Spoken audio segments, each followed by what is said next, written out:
সুখে থাকা আর শান্তিতে থাকা দুটো আলাদা বিষয়। এখন আমি আপনাদেরকে সাইকোলজির ব্যাপারে কিছু বলবো, খুবই আকর্ষণীয় কিছু বিষয়। আর এই তথ্যগুলো আমাদেরকে কোরআনের বাণী বুঝতে আরো বেশি সহায়তা করবে। আর আমার আলোচনার পুরোটাই নিয়ে, আর এই বাণীটি আছে সূরা নাজমের মধ্যে, ওয়া আল্লাইসা লিল ইনসানি ইল্লা মা সাআ, এবং মানুষ তাই পায় যা সে করে। এখন আপনারা আমার সাথে থাকার চেষ্টা করুন। সর্বপ্রথম আর সবচেয়ে ছোট যা মানুষ সন্ধান করে, বিশেষ করে তরুণ প্রজন্ম যা চায়, আমি জানি শ্রোতাদের মধ্যে মনে মনে তরুণ লোক আছেন, কিন্তু আমি এখানে যারা বয়সে তরুণ তাদের বলছি, আমি চাই আপনারা এটা বুঝতে পারুন যে সবচেয়ে তুচ্ছ কিছু যখন জীবনে সন্ধান করা হয়, তখনই আসলে সুখের সন্ধান করা হয়। এটা আসলেই সব থেকে তুচ্ছ। আমি বলছি কেন আমার এই ধারণা। যেমন শনিবারে ঘুম থেকে উঠে বাড়ির কাজ করতে ইচ্ছা করে না, তাই 12টা পর্যন্ত ঘুম দিয়ে ওঠেন আপনি। আপনার তখন কি অনুভূতি হয়? আপনি তখন সুখী। সুখী হওয়া আসলে কষ্টের কিছু না। কোনো ছেলে সারা রাত ভিডিও গেমস খেললো, তার মাথা ব্যথা করে, কিন্তু যেহেতু সে গেম শেষ করতে পেরেছে তাই সে সুখী। কেউ কাজে যাওয়ার আগে ফোন পায় যে আজকে আবহাওয়া খারাপ তাই কাজে যেতে হবে না, এতেই তার সুখ বোধ করে। সুখ পাওয়া খুবই সহজ, বিশেষ করে ছোট জিনিসের ক্ষেত্রে। অবশ্য সম্পর্কের থেকে সুখী হওয়া এর চেয়ে কঠিন। বাবা মাকে সুখী করা, অথবা বাবা মা যেন আমার উপরে খুশি থাকে, এটা করা কঠিন। আর স্ত্রীকে খুশি করা, এটা নিয়ে কথা না বলাই ভালো। আসুন আমরা এটা নিয়ে কথা না বলি। কিন্তু শুধু নিজের জন্য, যেমন আপনি একটা সিনেমা দেখলেন, আপনি এতেই খুশি। অথবা আপনার বন্ধুর সাথে দেখা হলো, আপনি খুশি। আপনি আপনার পছন্দের রেস্টুরেন্টে খেতে গেলেন, আপনি অনেক খুশি। এটা খুব কঠিন কিছু না। কিন্তু এটা যেমন দ্রুত আসে তেমনি দ্রুত চলে যায় এবং আপনার আবার ভালো না লাগা শুরু হয়। আপনি হতাশ হয়ে যান এবং আবার সুখী হওয়ার চেষ্টা করেন। এটা অনেকটাই মাদকাসক্তির মতো, কারণ এটা আপনার সাথে সর্বদা থাকে না। আর এটাই হলো সবচেয়ে নিম্ন স্তরের সন্ধান। তাই মানুষ যখন বলে আমি শুধু সুখী হতে চাই, আমি আসলে জানি না সে কি বোঝাতে চাচ্ছে। কারণ কোনো মানুষই সবসময় সুখী নয়। আল্লাহ আমাদেরকে অনেক অনেক অনুভূতি দিয়েছেন এই জীবন অভিজ্ঞতা অর্জনের জন্য, এবং এর সবগুলোই সুস্থ জীবনের অংশ। সুখ হলো এদের একটি মাত্র। যদি আপনার আকাঙ্ক্ষা শুধু সুখী হওয়া হয়, তাহলে আমাকে বলতেই হচ্ছে যে আপনি হতাশ হবেন। সুখ কখনোই ঘটবে না, আপনি কখনোই চিরসুখী হতে পারবেন না। এটা আসলে এভাবে কাজ করে না। আমি বলছি না যে আপনাকে হতাশ হতে হবে। আমি যা বলতে চাচ্ছি তা হলো সংগ্রামও জীবনের একটি অংশ। যখন আপনি বার্ষিক পরীক্ষার জন্য প্রস্তুত হচ্ছেন, আপনি কিন্তু সুখী নন। বা 3 ঘন্টার পরীক্ষার মাঝে আপনি সুখী নন। যারা ব্যায়াম করেন তারা তাতে সুখ পান না। হ্যাঁ, ফলাফল দেখে তারা অবশ্যই সুখী হন, কিন্তু ঘাম ঝরানো পরিশ্রম করার সময় নিশ্চয়ই তারা সুখী নন। নিজের চেহারা দেখলেই বুঝতে পারবেন, ঠিক যেন সিলভেস্টার স্ট্যালোনের মতো। যাই হোক, তাহলে সবচেয়ে নিম্ন স্তরের আকাঙ্ক্ষা কি? সুখ। আসুন এবার পরের ধাপ দেখি। পরের ধাপ মানে এটা অর্জন করতে আরও চেষ্টা করতে হয়। আর আমার বড় নয়, আমি যতই উপরের ধাপে যাব সেটা অর্জনের জন্য ততই কষ্ট করতে হবে। তো এর পরের ধাপ হলো কুল দেখানোর আকাঙ্ক্ষা। এটা সুখের আকাঙ্ক্ষা নয়, আকাঙ্ক্ষা হলো কুল হওয়ার। কুল হওয়া মানে হলো কেউ আমাকে নিয়ে ঠাট্টা করবে না, আমি বাকি সবার মতোই হব। কেউ আমাকে নির্দেশ করে বলবে না যে তুমি এমন কাপড় কেন পরছো, এমন কথা কেন বলছো, তোমাকে এমন দেখাচ্ছে কেন, তুমি এভাবে চলো কেন, ওদের সাথে কেন মেশো, এটা কেন কিনছো, ওটা কেন করছো, গাড়ি কেন চালাও। আপনাকে আলাদা করে ভাববে, আপনি এটা চান না। আপনি যে কোনোভাবে সবার সাথে মিশে যেতে চান এবং কারো সমালোচনার বস্তু হতে চান না। আপনি অদৃশ্য হয়ে যেতে চান বাকি সবার মাঝে, যেন আপনাকে বাকি সবার মতো কুল ভাবা হয়। আর এই জন্য পরিশ্রম করতে হয়। উদাহরণ হিসাবে বলা যায়, আপনারা যারা হাই স্কুলে পড়ছেন, আপনি স্কুলে কি পোশাক পরে যাচ্ছেন সেটা আসলেই একটা বড় ব্যাপার। আপনি যখন আলমারি থেকে একটা কাপড় বের করেন বা জুতা হাতে নেন পরার জন্য, তখন আপনার মনে এই প্রশ্ন আসে যে কে আপনার পোশাক নিয়ে মজা করতে পারে। সত্যি সত্যি আপনার মনে এই ভাবনাটি আসে। অথবা আপনি যখন কাপড় কিনতে দোকানে যান, আপনার বাবা হয়তো আপনাকে টাকা দিয়েছেন কিছু কেনার জন্য। আপনি যাই কিনেন না কেন, অনেক কিছু কেনার পেছনে একমাত্র কারণ হলো যখন আপনি এইসব পরবেন তখন লোকে কি বলবে। এটাই হলো কুল হওয়ার আকাঙ্ক্ষা। বাদ বাকি 10 জনের মাঝে মিশে যেতে হলে আপনাকে পরিশ্রম করতে হবে। এমন কিছু করা খুব সহজ যাতে মানুষ আপনাকে আজব ভাববে, কিন্তু বাকি সবার মতো চলতে গেলে কিছু কাজ করতেই হবে। অনেক তরুণকে এই জন্য নিজের পছন্দ বাদ দিতে হয়। তাদের এমন অভিনয় করতে হয় যা আসলে তারা নয়। আমি কিছু তরুণকে চিনি, ধরুন 14-15 বছর বয়স। একজনের কথা মনে আছে, সে বেসবল টুপি পরতো কারণ এটা তখন ফ্যাশন ছিল। তার প্যান্ট ঝুলে থাকতো। সে আমার কাছে এসে কান্না শুরু করলো। আমি তার কাছে বসলাম, আর সে আমাকে বলল, আমি এমন কাপড় পরতে পছন্দ করি না, আমি এটা ঘৃণা করি। কিন্তু আমি যদি এমন না করি তাহলে বাকিরা আমাকে নিয়ে মজা করে। আমি তাই বাধ্য হয়ে এমন করি। আমি গালি দিতে পছন্দ করি না, কিন্তু প্রায় গালি দেই যখন স্কুলে থাকি, কারণ আমাকে বাকিদের মতো হতে হবে। তাহলে সবচেয়ে তুচ্ছ আকাঙ্ক্ষা হলো সুখের আকাঙ্ক্ষা। এর পরের ধাপ হলো কুল হওয়ার আকাঙ্ক্ষা। এর পরের পর্যায়ে কি? জনপ্রিয় হওয়ার আকাঙ্ক্ষা। আমি সবার মাঝে মিশে যেতে চাই না, আমি সবচেয়ে জনপ্রিয় হতে চাই। আমি এমন হতে চাই যেন সবাই আমার বন্ধু হতে চায়, এমন হতে চাই যেন সবাই লাঞ্চের সময় আমার কথা শোনে। আমি এমন হতে চাই যেন কেউ আমাকে নিয়ে মজা করার আগেই যেন আমি তাদেরকে নিয়ে মজা করতে পারি। আর প্রায় সময় আপনারা দেখবেন যে স্কুলে যেসব বাচ্চারা জনপ্রিয়, তাদের জনপ্রিয়তার কারণ হলো তারা অন্যদেরকে নিয়ে মজা করে, আর সবাই তাদের ভয় পেয়ে তাদের কথা মতো চলে, যেন তারা কেউ পরবর্তী শিকারে পরিণত না হয়। যদিও আমি এখানে অল্প বয়স্কদের কথা বলছি, কিন্তু এমনটা প্রাপ্তবয়স্কদের ক্ষেত্রেও হয়, অবশ্যই হয়, আমাদের আঙ্কেল আন্টিদের ক্ষেত্রেও হয়ে থাকে, কোনো সন্দেহ নেই। জনপ্রিয়তার মানে হলো আমি চাই সবাই আমাকে নিয়ে কথা বলুক, আমি সবার মনোযোগের কেন্দ্রে থাকতে চাই, আমি চাই সবাই আমাকে নিয়ে মন্তব্য করুক। আমি কোনো ছবি পোস্ট করব, টুইট করব, ভিডিও বানাবো, যা কিছুই করি মানুষ যেন আমাকে নিয়ে কথা বলে। যখন আমাকে নিয়ে কথা বলা কমে যাবে তখন আমাকে নতুন কিছু আবার করতে হবে যেন মানুষ আমাকে নিয়ে মেতে থাকে। জনপ্রিয়তার আকাঙ্ক্ষা খুবই আজব একটি জিনিস, কারণ এর কারণে মানুষ নিজেই নিজের অপমান করে। যেমন মিউজিক ইন্ডাস্ট্রিতে যখন এমন হয় কোনো শিল্পীর গান খুব হিট করলো, সবাই সেই গান ডাউনলোড করলো, তারপর যখন তার জনপ্রিয়তা কমে গেল তখন তাকে নিজেকে অপমানিত করতে হবে, নোংরা ভিডিও বানাতে হবে বা কোনো কাহিনী তৈরি করা যেন পত্রিকাগুলো তাকে নিয়ে মেতে থাকে। অন্তত সেখানে জনপ্রিয়তা থাকবে, কারণ তারা নিজের গুণের কারণে আর জনপ্রিয়তা পাচ্ছে না, তাদের পরের গানগুলো বা ভিডিওগুলো আগের মতো বিক্রি হচ্ছে না। এটাই হলো জনপ্রিয়তার আকাঙ্ক্ষা। জনপ্রিয় হওয়ার জন্য পরিশ্রম করতে হয়, টাকা পয়সা খরচ করতে হয়, সময় দিতে হয়, নিজের ভাবমূর্তির জন্য কাজ করতে হয়, আর ভাবমূর্তি রক্ষা করাই তখন সবচেয়ে গুরুত্বপূর্ণ হয়ে যায়। সমাজে অবস্থান ধরে রাখাই তখন মুখ্য হয়ে দাঁড়ায়। এটা হলো পরের পর্যায়, কিন্তু এর উপরে আরও ধাপ আছে। এরপর এর উপরে রয়েছে আর এক ধরনের প্রচেষ্টা, সেটা হলো সম্মানের পেছনে ছুটে চলা। কলেজের ছাত্রদের কাছে এটা বেশি গুরুত্বপূর্ণ প্রাথমিক বা হাই স্কুলের ছাত্রদের চেয়ে। এইমাত্র আমি কি বললাম? সবার নিচে সুখ, তারপরে কি? কুল, সামাজিকতা, তারপর জনপ্রিয়তা। সম্মান মানে হলো আপনি আপনার নিজের সাথে এমন কিছু যুক্ত করতে চান যেটা অনেক মূল্যবান। আপনি মানুষকে বলতে চান, জানো আমি হার্ভার্ডে গিয়েছিলাম। আপনি তাদের বলেন না যে আপনি সেখানে সাপ্তাহিক ছুটি কাটাতে গিয়েছিলেন, আপনার বন্ধুর সাথে দেখা করতে গিয়েছিলেন, কিন্তু আপনি আপনার নিজের নামের সাথে একই বাক্যে হার্ভার্ড শব্দটা ব্যবহার করতে ভালোবাসেন। সত্যি কথা হলো আপনি যদি হার্ভার্ডের নবীন ছাত্র হন, আপনি কি অর্জন করেছেন? কিছুই না। আপনি শুধু সেই ভার্সিটিতে পড়েন, কিন্তু আপনি নিজের নামের সাথে একটা সম্মানিত প্রতিষ্ঠানের নাম যোগ করতে পছন্দ করেন। নিজের নামের সাথে একটা মর্যাদাপূর্ণ ব্র্যান্ডের নাম যুক্ত করতে আপনার ভালো লাগে।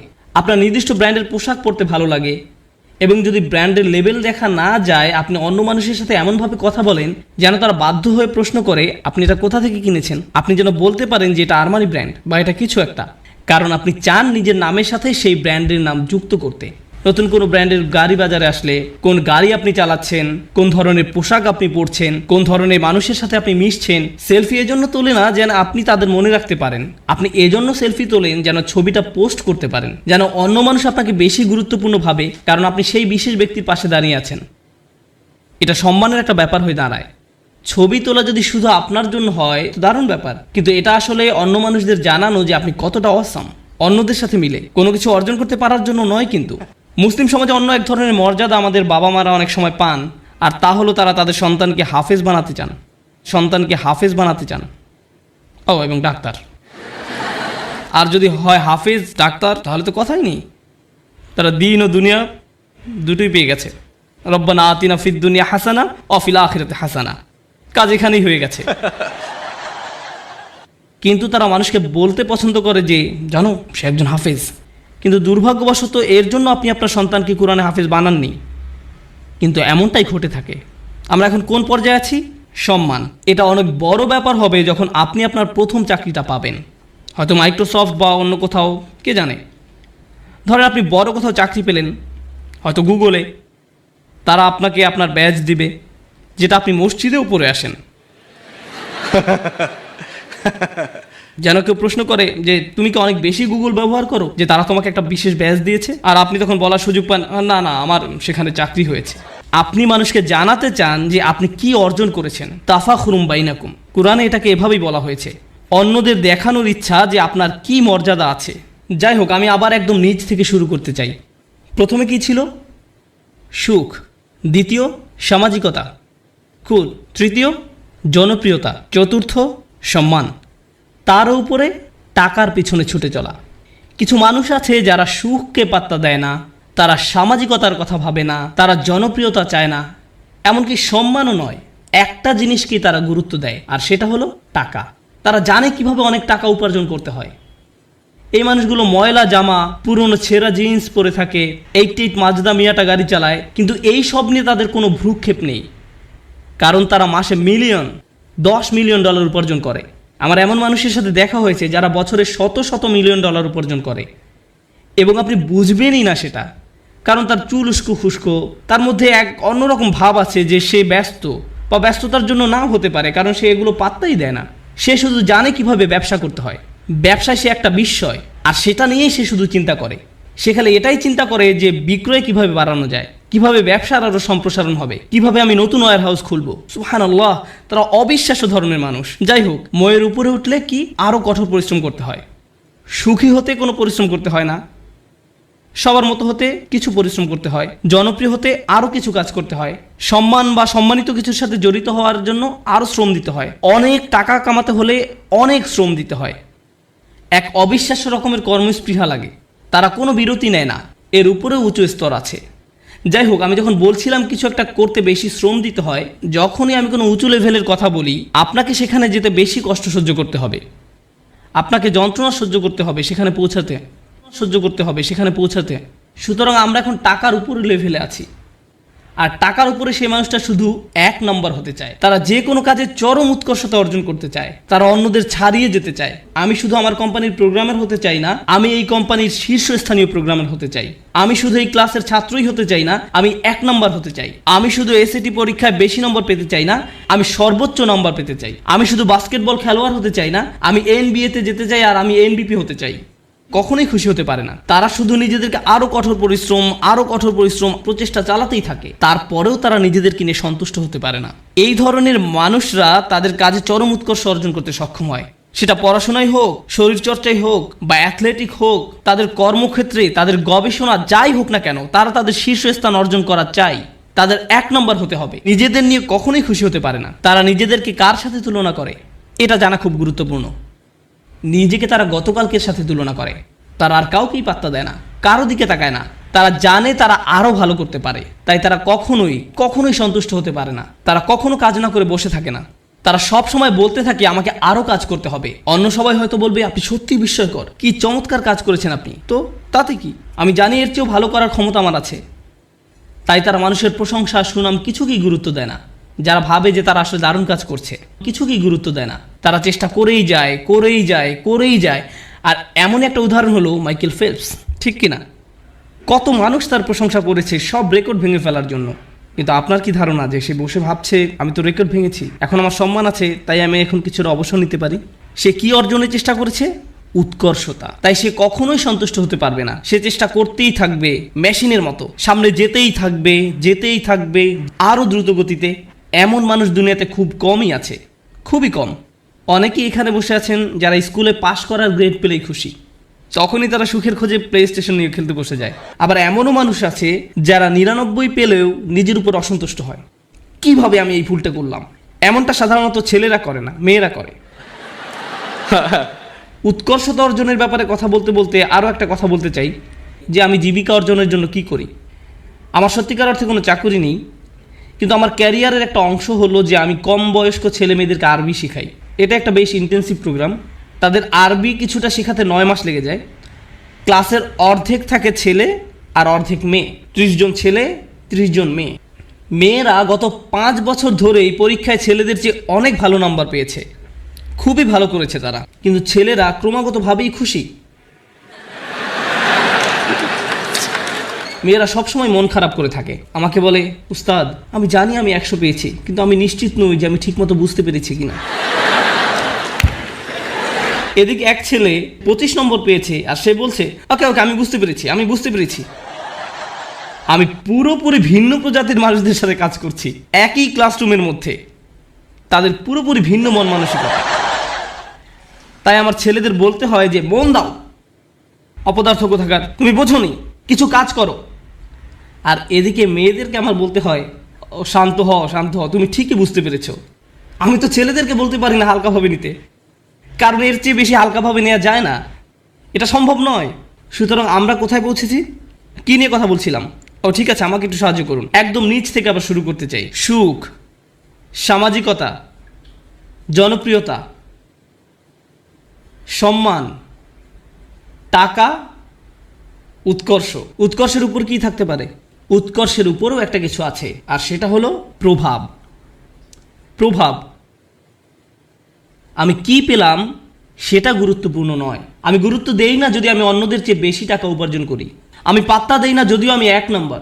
আমার কাছে সেটা গুরুত্বপূর্ণ নয়। আমি অন্যদের জন্য কিছু করতে চাই। আমি একটা উত্তরাধিকার রেখে যেতে চাই। যখন আমি চলে যাব দুনিয়ার বুকে আমি আমার চিহ্ন রেখে যেতে চাই যে আমি কিছু একটা করেছি যেটা এই জায়গাটাকে অন্যদের জন্য আরও ভালো জায়গায় পরিণত করেছে। আমি প্রভাব বিস্তারকারী ব্যক্তি হতে চাই অন্য জিনিসের উপরে এবং অন্য মানুষের উপরে, আমার চারপাশের পরিবেশের উপরে। আমরা এখন অমুসলিমদের কথা বলছি, আমরা এখনো বিশ্বাসীদের কথা বলছি না। আমরা জানি এমন মানুষ আছে যারা MBA শেষ করেছে সবচেয়ে ভালো ভার্সিটি থেকে, যারা হয়তো লাখ টাকা স্যালারি পেতে পারতো ভার্সিটি থেকে বের হয়ে। তারা সেই বেতন ত্যাগ করে এমন প্রতিষ্ঠানে যোগ দিচ্ছে যারা সামাজিক দায়বদ্ধতার জন্য কাজ করে। তারা অনেক কম বেতন নিচ্ছে কারণ তারা টাকায় বিশ্বাস করে না, তারা অনেক বেশি প্রভাবের উপর বিশ্বাস করে। তাই তারা বরঞ্চ এমন প্রতিষ্ঠানের সাথে কাজ করছে যারা শিক্ষা পদ্ধতিকে পুনর্গঠন করতে সাহায্য করছে। বা কোনো ডাক্তার যে হয়তো অনেক টাকা উপার্জন করতে পারতো, যে রেসিডেন্সি শেষ করে কাজে যোগদান করতে প্রস্তুত, সেই সময় সিদ্ধান্ত নিল যে সে 3 বছর ডক্টরস উইদাউট বর্ডার্স NGO-তে কাটাবে। আপনি এমনটা শুনেছেন কখনো? আপনার জীবনের ঝুঁকি থাকে এদের সাথে কাজ করতে। যুদ্ধ বিধ্বস্ত অঞ্চলেরা মানবিক কাজ করে। কিন্তু কেন এই ছেলেটা যাচ্ছে, কেন এই মেয়েটা যাচ্ছে? কারণ পয়সা আসা শুরু করলে আমি কোন ধরনের গাড়ি কিনবো সেটা নিয়ে দুশ্চিন্তা না করে সে বেশি চিন্তিত পৃথিবীতে সে কি প্রভাব রেখে যেতে পারবে সেটা নিয়ে। তারা সাহায্য করতে চায়, তারা ভালো কিছু করতে চায়। আর এই ধরনের নিঃস্বার্থপরতা খুব কম মানুষেরই থাকে। এই মইয়ের যত উপরে আমরা যাই ততই কম মানুষ আপনি পাবেন। আর তারা বিস্ময়কর মানুষ। তারাই হচ্ছেন সেই মানুষ যারা দুনিয়ায় পরিবর্তন এনেছে। চিন্তা করুন নেলসন ম্যান্ডেলা বা তার মতো কেউ, এমন মানুষ যাদের জেলে যেতে হয়েছে কারণ তারা কোনো কিছুতে বিশ্বাস করতেন, কারণ তারা প্রভাবে বিশ্বাস করতেন। তারা নিজের চেয়েও বেশি কিছু করতে চান। তারা বৃহৎ স্বার্থে নিজেদের বলি দিয়েছেন। তারা নিজেদের কথা চিন্তাই করেননি। তারা কোনো এক উদ্দেশ্যের দাস। আর তাই এই মানুষগুলো হলো সেই মানুষ যারা প্রভাবের জন্য কাজ করে। তারা উৎকর্ষ সাধনকারীদের চেয়েও অনেক উপরে। উৎকর্ষ এই মানুষগুলোর জন্য স্বয়ংক্রিয়ভাবেই চলে আসে। উৎকর্ষ সাধন করা তাদের লক্ষ্য নয়, এটা উপজাত হিসেবেই আসে। কেন জানেন? কারণ যদি আপনি সেরকম প্রভাব রাখতে চান আপনাকে অনবরত চেষ্টা করেই যেতে হবে। আপনি হয়তো ভাবতে পারেন যে প্রভাব সৃষ্টি এটাই হয়তো সর্বোচ্চ শিখর, কিন্তু না, এর থেকেও বড় কিছু আছে। এর উপরে আছে চূড়ান্ত সত্য। কেউ কেউ ন্যায়ের খোঁজ করে, কেউ কেউ সত্যের খোঁজ করে, কেউ কেউ আদর্শের খোঁজ করে। যারা ন্যায় বিশ্বাস করে, আর ন্যায় এমন একটা জিনিস সেটা আপনি পরিপূর্ণভাবে দুনিয়াতে দেখবেন না, দেখবেন, কিন্তু তারা এর পরোয়া করে না, তারা এটার জন্যই কাজ করেন। ও আরেকটি ব্যাপার, যখন আপনি এমন কিছু করতে চান যেটার দুনিয়াতে কোনো নজির নেই, তখন সেটা করাটাই সবচেয়ে কঠিন কাজ। তখন যদি আপনি সামান্য একটু পরিবর্তন দেখেন তাতেও আপনি উদ্দীপ্ত হয়ে যান, আপনি অনুপ্রাণিত হন এবং এটি আপনাকে আরও সামনের দিকে এগিয়ে নিয়ে যায়। কিন্তু আপনি যখন এমন একটা আদর্শের জন্য কাজ করবেন, ন্যায়ের জন্য, আপনি হয়তো ন্যায় কখনোই দেখবেন না। এই লোকেরা কেমন করে নিজেদেরকে অনুপ্রেরণা দিবে যখন তারা এমন কিছুর জন্য কাজ করে যেটা দেখা যাচ্ছে না? এরাই হচ্ছে সবচেয়ে অসাধারণ, সবচেয়ে সহনশীল ব্যক্তি। একবার তারা একটা আদর্শের পিছনে পড়লো, সবাই তাকে পাগল ভাবলো, কিন্তু তার কিছু এসে যায় না, তারা এগিয়েই চলেন। তাই এখন আমি শুরু করতে চাচ্ছি একদম সর্বোচ্চটা দিয়ে, যেটা হলো সত্যের খোঁজ। প্রসঙ্গত বলে রাখি যে আমাদের সকল নবী আলাইহিস সালামের পথে ছিল সত্যের অন্বেষণ। তারা মানুষের সাথে সত্যটা শেয়ার করতে আগ্রহী ছিলেন। এবং অনেক সময়ই রাসূলুল্লাহ সাল্লাল্লাহু আলাইহি ওয়াসাল্লাম হাদিস থেকে আমরা জানি কিয়ামতের দিন অনেক নবী আল্লাহর সামনে দাঁড়াবেন যাদের পেছনে কোনো অনুসারীই থাকবে না, একজন অনুসারীও নয়, 1 বা 2 না, একেবারে শূন্য। তাদের লক্ষ্যটা কি ছিল? সত্য। তাদের প্রভাব কতটুকু ছিল?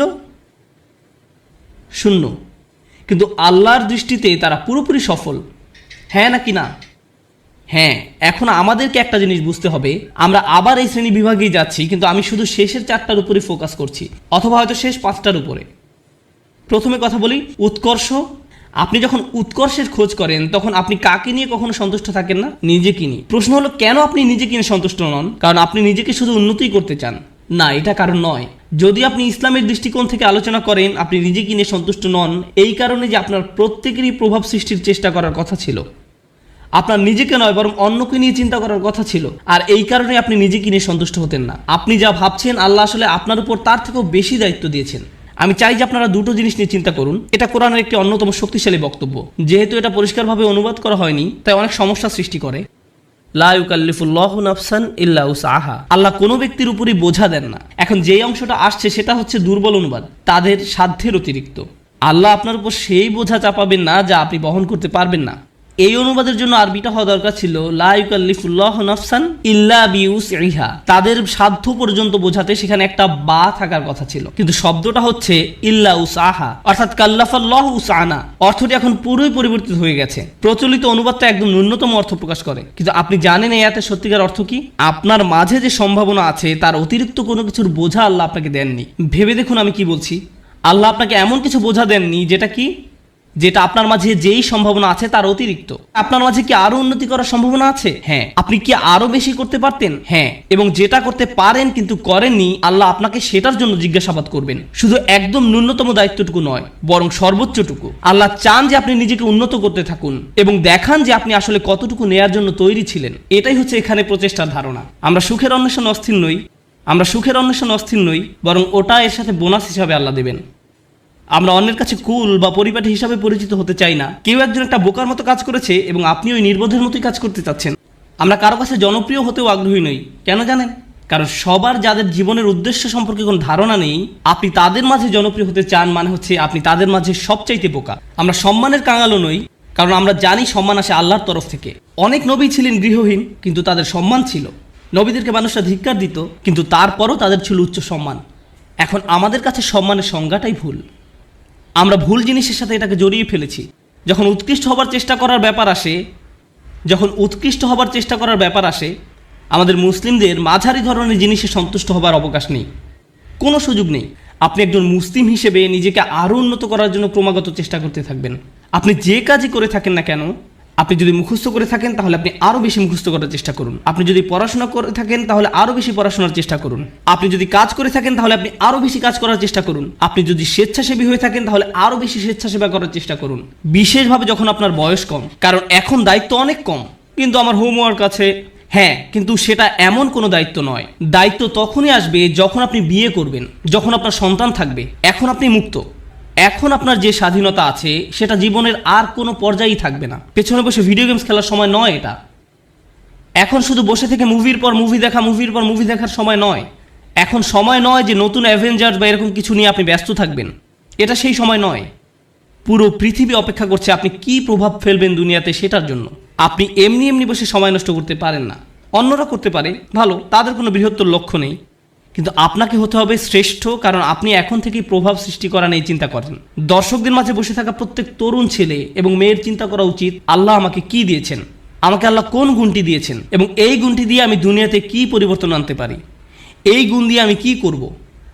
আর আপনি যখন এটা নিয়ে চিন্তা করবেন তখন আপনি সত্যিকারভাবে বুঝতে পারবেন আপনি কিসের জন্য কাজ করছেন। আপনি কাজ করছেন আল্লাহর সাথে দেখা হবার স্বপ্ন নিয়ে, এবং সেটাই হচ্ছে আমাদের আসল সত্য। আপনি আল্লাহকে এটা দেখাতে চান যে আপনি আপনার সামর্থ্যের মধ্যে যা আছে তার সবটুকু করেছেন।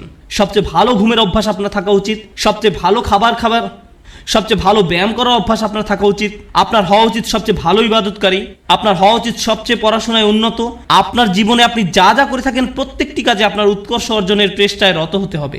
আপনার বাজে জাঙ্ক খাবার খাওয়ার অভ্যাস ত্যাগ করা উচিত। আপনি এমন কেউ হবেন না যারা অযথা ঘুরে ফিরে আড্ডা দিয়ে সময় নষ্ট করে। আপনি অবশ্যই অবসর কাটাবেন, কিন্তু এমনকি যখন আপনি খেলবেন তখনও সবচেয়ে ভালো খেলুন। স্কুলের বা কলেজের অন্য ছেলেরা যখন তাকে দেখবে তারা বলবে আমি এর মতো হতে চাই। তার সবকিছু অসাধারণ, তার সবকিছুতেই সে চ্যাম্পিয়ন। আপনাদের তেমন লোক হওয়া উচিত। উম্মার এরকম লোক দরকার, শ্রেষ্ঠ লোক, এবং এ ধরনের লোকেরাই প্রভাব সৃষ্টি করতে পারে। আরেকটি ব্যাপার কি জানেন, আমাদের বাবা মায়েরা খুবই দুঃখজনক, কারণ তাদেরকে কখনো এটা শেখানো হয়নি। তারা কখনো এই যে সিঁড়িটা এর সাথে পরিচিত হননি। তাদের কাছে সর্বোচ্চ শিখর মানে হচ্ছে সম্মান, আর এর উপরে গেলে টাকা পয়সা। তাই আপনাদেরকে নিয়ে তাদের একমাত্র চিন্তা হচ্ছে সম্মান আর অর্থ। একটা চাকরি খোঁজো যেন তুমি সম্মান পেতে পারো। আর আমরা বলতে পারি আমাদের ছেলে একটা চাকরি করে, সে ডাক্তার, সে এটা, সে ওটা, আর হয়তো আমাদের এক সময় অনেক টাকাও হবে আর আমরা সেটা মানুষকে দেখাতে পারবো। শেষ। এটাই তাদের একমাত্র চিন্তা। আর তারা সবসময় জিজ্ঞাসা করে তুমি কোথায় কাজ করবে, কেমন করে তুমি আরো টাকা রোজগার করবে, কখন আমরা বাড়ি কিনবো। সবকিছুই শেষ হয় সম্মান এবং অর্থতে গিয়ে। কিন্তু জীবনে এর উপরেও কিছু আছে। অর্থের উপরে কি? টাকা পয়সা, উৎকর্ষ। কে আপনাকে উৎকর্ষ বা শ্রেষ্ঠত্ব অর্জনের দিকে ধাবিত করবে? আমরা শুধু অর্থ এবং সম্মান নিয়ে চিন্তা করতে করতে জীবন শেষ করে ফেলি। মুসলিমদের মাঝে কত ছেলে মেয়ে ডাক্তার হয়েছে আমি সবসময় তাদের উদাহরণটাই দিই, কারণ এদেরকেই সবচেয়ে বেশি হতাশ দেখি আমি। তারা ডাক্তার হয়েছে শুধুমাত্র এই কারণে যে তাদের মা বলেছে কিংবা বাবা বলেছে। আমি কখনোই আমার কোনো সমস্যা হলেও এরকম ডাক্তারের কাছে যেতে আগ্রহী নই। আমি বরং এমন কারো কাছে যাব যে ডাক্তার হয়েছে কারণ তারা মানবতার সেবা করতে চায়, তারা তাদেরকে নিয়ে চিন্তা করে, তারা দুর্নীতিগ্রস্ত ইন্স্যুরেন্স কোম্পানি থেকে পরবর্তী টাকা আসার অপেক্ষা করে না, তারা আসলে মানবতা নিয়ে চিন্তিত। আমি এ ধরনের ডাক্তারের সাথে সম্পর্ক রাখতে নিজে এবং বাচ্চাদেরকে নিয়ে যেতে আগ্রহী। প্রভাব সৃষ্টিকারী ব্যক্তি। এখন এই ব্যাপারে আমার শেষ কথা, লাইসা লিল ইনসানি ইল্লা মা সা। মানুষের কিছুই থাকবে না শুধুমাত্র তারা যে চেষ্টা করেছে তা ছাড়া। আবার শুরু করি। সুখের সন্ধান, কুল, সামাজিক বা পরিবারটি হওয়ার বাসনা, জনপ্রিয় হবার আকাঙ্ক্ষা, সম্মান পাবার আকাঙ্ক্ষা, অর্থপ্রাপ্তির আকাঙ্ক্ষা, উৎকর্ষ লাভের আকাঙ্ক্ষা, প্রভাব সৃষ্টিকারী হবার ইচ্ছা এবং সত্য পাবার প্রচেষ্টা। জানেন আল্লাহর কাছে সবচেয়ে মূল্যবান কোনটি? এই সব কিছুর মাঝে আল্লাহর কাছে সবচেয়ে প্রিয় হচ্ছে আপনার প্রচেষ্টা।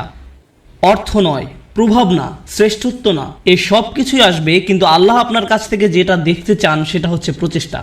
প্রচেষ্টা। আমি আপনাদের বলেছি নবী আলাইহিস সালামদের কথা, যারা শেষ বিচারের দিন আল্লাহর সামনে দাঁড়াবেন কতজন উম্মত নিয়ে? 0। কিন্তু তারপরেও আল্লাহ তাদেরকে জান্নাতের সর্বোচ্চ আসনে আসীন করবেন, কারণ আল্লাহ সম্মান জানাবেন তাদের প্রত্যয়কে, তাদের প্রচেষ্টাকে, তাদের চারিত্রিক দৃঢ়তাকে। তারা কঠিন সময়ে পড়েছিলেন এবং তারা সেটা মোকাবেলা করেছেন। যদি আপনি নূহ আলাইহিস সালামের প্রতি বছরের একটা প্রোগ্রেস রিপোর্ট দেখতে চান, চলুন একটা গ্রোথ চার্ট বানিয়ে দেখি কতজন মানুষ মুসলিম হয়েছে প্রতি বছর, যেমনটা করা হয় প্রতি বছর প্রতিবেদনে। কতজন মানুষ মুসলিম হয়েছে প্রতি বছর? 950 বছর। চার্ট নিশ্চয়ই ঊর্ধ্বমুখী ছিল না, বরং সেটা ছিল অপরিবর্তনশীল, এমনকি কখনো কখনো হয়তো নিম্নমুখীও ছিল। কেউ হয়তো ইসলামের খুব কাছাকাছি এসেছে, আবার দূরে সরে গেছে। এর মানে কোনো প্রভাব তৈরিই হয়নি। আমরা নূহ আলাইহিস সালামের কোন জিনিসটাতে এত সম্মান করি? ক্রমাগত এবং ক্রমাগত প্রচেষ্টা। আমাদেরকে হতে হবে ক্রমাগত প্রচেষ্টারত এবং প্রত্যয়ী মানুষ। আল্লাহর সামনে দাঁড়ানোর মতো কিছুই থাকবে না যদি আমাদের এই প্রচেষ্টাটুকু না থাকে। তরুণরা দয়া করে মনোযোগ দিয়ে শুনেন আমি কি বলছি। একটু চিন্তা করো, তোমার জীবনের সার্থকতা কোথায়? যদি তোমার জীবন মানে হয় শুধু একটা ভিডিও গেম থেকে অন্য ভিডিও গেম, যদি তোমার জীবন মানে হয় শুধু টিভি শোয়ের একটা পর্ব থেকে অন্য পর্ব, তুমি কিসের জন্য চেষ্টা করছো?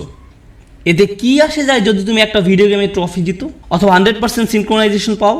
এতে কি আসে যায়? কি এমন হবে এতে? পৃথিবীর জন্য তা কোনো পরিবর্তনই আনবে না। তুমি কতগুলো পুশ আপ করতে পারো এটা কেউ গুরুত্ব দেয় না।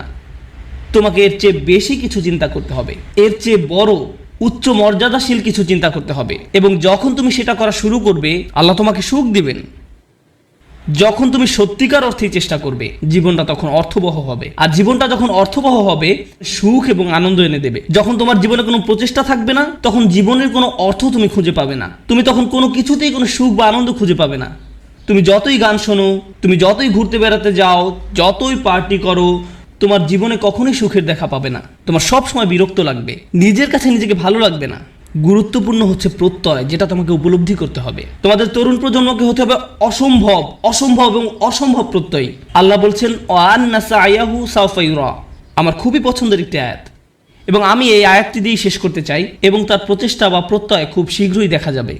তার চেষ্টা খুব শীঘ্রই কি দেখা যাবে। এ প্রসঙ্গে আমি বলতে চাই, তুমি যখন কাউকে তোমার রিজিউম দেখাও, আমি অমুক স্কুল থেকে গ্র্যাজুয়েট হয়েছি, আমি অমুক জায়গায় কাজ করেছি, অমুক প্রজেক্টে কাজ করেছি, তখন তুমি তোমার রিজিউমে লেখো তোমার রেজাল্ট নাকি তোমার প্রচেষ্টা? তুমি তোমার প্রচেষ্টার কথা লেখো না, তুমি লিখো তোমার রেজাল্টের কথা।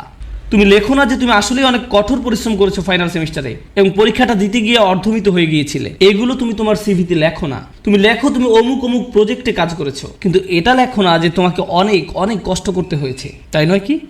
শুধু তাই নয়, কিছু সময় তুমি অনেক চেষ্টা করো কিন্তু তুমি পাস করতে পারো না। অথবা এরকম যে তুমি অসম্ভব রকমের চেষ্টা করেছো একটা প্রজেক্টের জন্য, কিন্তু সেটা সফলভাবে শেষ করতে পারোনি। অথবা তুমি তোমার আশানুরূপ গ্রেড পাওনি, যেটা তোমার পাওয়া উচিত ছিল। আমরা মানুষেরা মানুষকে কিসের ভিত্তিতে বিচার করি? আমরা মানুষকে বিচার করি রেজাল্ট দিয়ে। আমার এতে কিছু যায় আসে না যে তুমি কতটা চেষ্টা করেছো, তুমি আমাকে ফলাফল এনে দিতে পারোনি। আমার এতে কিছুই আসে যায় না যে তুমি কতটা চেষ্টা করেছো, তুমি পাস করতে পারোনি, গ্রাজুয়েট হতে পারোনি। বুঝতে পেরেছো ব্যাপারটা? কিন্তু আল্লাহ তোমার বিচার তোমার রেজাল্ট দিয়ে করবেন না। আল্লাহ তোমার বিচার করবেন কিসের ভিত্তিতে? প্রচেষ্টা। আল্লাহ বলছেন এবং তার প্রচেষ্টা, তার অধ্যবসায়গুলো খুব শীঘ্রই দেখা যাবে। এটা একটা অসাধারণ ব্যাপার, কেননা পৃথিবীর বুকে কোনো মানুষই আমার প্রচেষ্টা দেখবে না। কোনো মানুষই আমার প্রচেষ্টা দেখবে না, আমি তোমার প্রচেষ্টা দেখব না, অথবা তুমি আমার প্রচেষ্টা দেখবে না, কিন্তু তিনি হচ্ছেন শুধুমাত্র আল্লাহ, যিনি আমাদের প্রচেষ্টা অধ্যবসায়গুলো দেখবেন। আমরা সবাই দেখি ফলাফল, আমরা হচ্ছি ফলাফল সর্বস্ব মানুষ। আল্লাহ হচ্ছেন বিচারক, যিনি দেখেন প্রচেষ্টা। সুবহানাল্লাহ, কতই না মহান আমাদের প্রভু। কেউ তোমার প্রচেষ্টার মূল্য দিবে না এক আল্লাহ ছাড়া, সুতরাং কখনোই তোমার প্রচেষ্টাকে খাটো করে দেখবে না। মানুষ হয়তো মূল্য দিচ্ছে না তুমি যে কাজগুলো করছো, এবং তুমিও সাথে সাথে ভাবতে শুরু করে দাও যে এগুলোর আসলেই কোনো মূল্য নেই, কিন্তু মনে রেখো এটা মূল্যবান আল্লাহর কাছে। আল্লাহর কাছে এটা অত্যন্ত মূল্যবান। আজকের আলোচনা ওই অংশটা বিশেষভাবে বোনদের জন্য ছিল, কারণ তারা কঠোর পরিশ্রম করে এবং তাদের মনে হয় এই চেষ্টায় কোনোভাবেই কিছু হবার নয়। ছেলেরা এমন নয়, কারণ ছেলেরা কোনো খাটুনি করে না এবং তারা মনে করে যে আমি অনেক করেছি, আমি কত কঠোর চেষ্টা করেছি। ছেলেরা নিজেদের সাথে মিথ্যাচার বন্ধ করো। তোমাদের নিজেদের এটা বলা বন্ধ করতে হবে যে তুমি যথেষ্ট করেছো। তোমার অলসতা দূর করতে হবে। ভাইরা, শয়তান তোমাদের ধ্বংস করে দিচ্ছে, সে তোমাদের ধ্বংস করছে। তোমরা এত অলস, নিজেদের কাছে যুক্তি দেওয়া বন্ধ করো এবং কাজ করো, বেশি করে কাজ করো, আবেদন করতে থাকো, করতেই থাকো, অন্যদের সাথে এই ব্যাপারে কথা বলতে থাকো, নেটওয়ার্কিং করো। থেমে যে বলো না যে আমি সব রকম চেষ্টা করেছি তারপর ফল পাইনি। না, তুমি সব রকমের চেষ্টা করোনি। উদ্যম হারিও না, এটা করা তোমাদের শিখতে হবে। তোমরা তোমাদের বোনদের কাছ থেকে শেখো। তারা হলো একটু একটু অপেক্ষা করো, আমি তোমাদের ব্যাপারেও বলবো। কিছুক্ষণ পরেই তোমরা আর খুশি হবে না। তোমাদের সমস্যা কি জানো? সুখের সন্ধানের কথা এখন ভুলে যাও। তোমাদের সমস্যা হলো তোমরা সর্বদা নিজেদের ব্যাপারে অনিশ্চিত। তোমরা সবসময় ভাবছো আমি যথেষ্ট নই বা আমি হিসেবের মধ্যেই নেই। তোমাদের ব্যাপারগুলো সহজভাবে নিতে হবে। তোমাদেরকে বলছি না, তোমাদের এমনিতেই সব কিছু যথেষ্ট, হালকাভাবে নাও। মাশাআল্লাহ, মাশাআল্লাহ। অপরপক্ষে তোমাদের শান্ত হওয়া দরকার। আমার এমন বন্ধুদের সাথে দেখা হয়েছে যারা ইসলাম নিয়ে পড়াশোনা করছে, তারা কোরআন শিক্ষা করছে, কিন্তু আমার এখনো সব শব্দ শেখা হয় নাই। হ্যাঁ, ঠিক আছে ঠিক আছে আন্টি, শান্ত হন। আপনার সব মুখস্থ হয়নি। আল্লাহ আপনাদের ফলাফলে আগ্রহী নয়। তিনি কিসের প্রতি আগ্রহী? তিনি আগ্রহী আপনার প্রচেষ্টায়। আপনার প্রচেষ্টায় ফলাফল নিয়ে উদ্বিগ্ন হওয়া বন্ধ করুন। আপনি আবার ফল নিয়ে খুব দুশ্চিন্তা করবেন না। আপনি এখনো যা জানেন না, যেটা এখনো অর্জন করতে পারেন নাই, সেটা নিয়ে আপনি বড্ড বেশি ভাবেন। অর্জন নিয়ে চিন্তা করা বন্ধ করুন এবং আন্তরিক, অকৃত্রিম, সর্বোচ্চ যতখানি সম্ভব চেষ্টা করে যায়। আমি বলছি এমনটা করলে আল্লাহর কাছ থেকে ফলাফল আসবেই, কিন্তু সেটা তার সময়সূচি অনুযায়ী আসবে, আপনার নয়। দুইজন মানুষ একদম একই পরিমাণে চেষ্টা করবে, কোনো একজন দেখা যাবে তার চেষ্টার ফলাফল নগদে পেয়ে যাবে, এবং কাউকে বছরের পর বছর অপেক্ষা করতে হবে সমানভাবে ফল পাওয়ার জন্য। এটা আল্লাহর হাতে। এজন্য আপনি বলতে পারেন না সে তো অনেক সুফল পেয়ে গেল আর আমি কিছুই পেলাম না, আমরা তো একই রকমের চেষ্টা করলাম। এটা ঠিক না। না না না, এটা পুরোপুরি অন্যায্য। কারণ সেই হিসেব আল্লাহর কাছে ন্যস্ত, এবং আল্লাহ শুধু এটাই দেখতে চেয়েছেন যে আপনি কতটা চেষ্টা করেন। ধরুন দুজন মানুষ একদম একই পরীক্ষা দিল। আমার ক্লাসে এমনটা ঘটেছিল। তারা একদম একই পরীক্ষা দেয়। একজন অনেক বেশি পরিশ্রম করে, সে দিন রাত সারাক্ষণ পড়াশোনা করে। এই প্রোগ্রামে আসার আগে সে আমার বন্ধু ছিল, আমরা দুজন বন্ধু ছিলাম। আমি এখন তার শিক্ষক এবং আমি তাকে বলছি যে চলো ঘুরতে যাই। না, আমাকে পড়তে হবে। আমি তোমার শিক্ষক? না না, আমাকে পড়তে হবে, পরীক্ষা আছে। আমি তোমার পরীক্ষা সহজ করে নিব, আমি তোমাকে অতিরিক্ত ক্রেডিট দিব।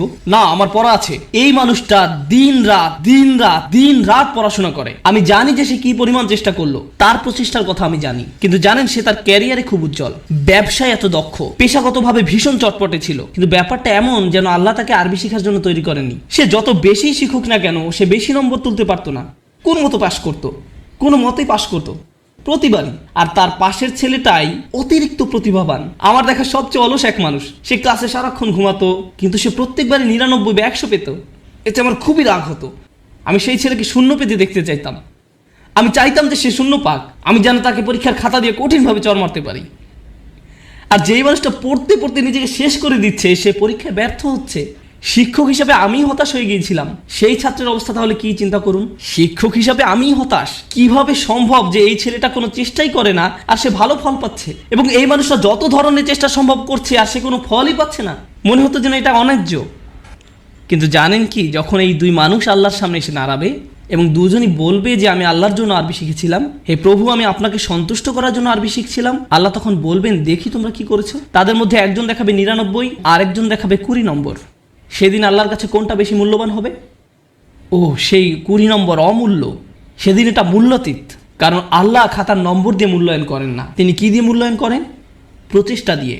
সেই 99-এর মূল্য সেদিন হবে খুব খুব খুব কম।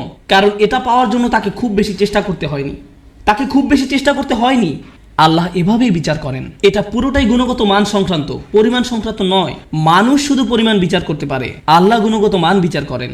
আপনি এখন যা করছেন তার মান বিচার করুন, আপনার যাপিত জীবনের মান নির্ণয় করুন, আপনি যেই দিনটা পার করলেন তার মান, সকালে কি ধরনের নাস্তা আপনি খেয়েছেন, আপনি কার সাথে কথা বলেছেন, আপনি কিভাবে সময় ব্যয় করেছেন, আপনি কি করেছেন, আপনার দিনের মান কেমন ছিল, সেটা আগে ঠিক করুন এবং ইনশাআল্লাহ তাআলা তবে এই উম্মতের ভবিষ্যৎ খুব উজ্জ্বল। কারণ আপনি একবার যদি পরম সত্যের ব্যাপারে চিন্তা করা শুরু করেন এবং আপনি প্রভাব নিয়ে চিন্তা করা শুরু করেন, তবে এই ঘর থেকে নতুন চিন্তা ভাবনা আসা শুরু করবে, সৃজনশীলতা আসা শুরু করবে, নিত্য নতুন প্রজেক্ট আসা শুরু করবে, যেটা ক্রমান্বয়ে দুনিয়াকে বদলে দিতে পারে, সেটা দুনিয়াকে প্রভাবিত করতে পারে যেমনটা আর কখনো করেনি।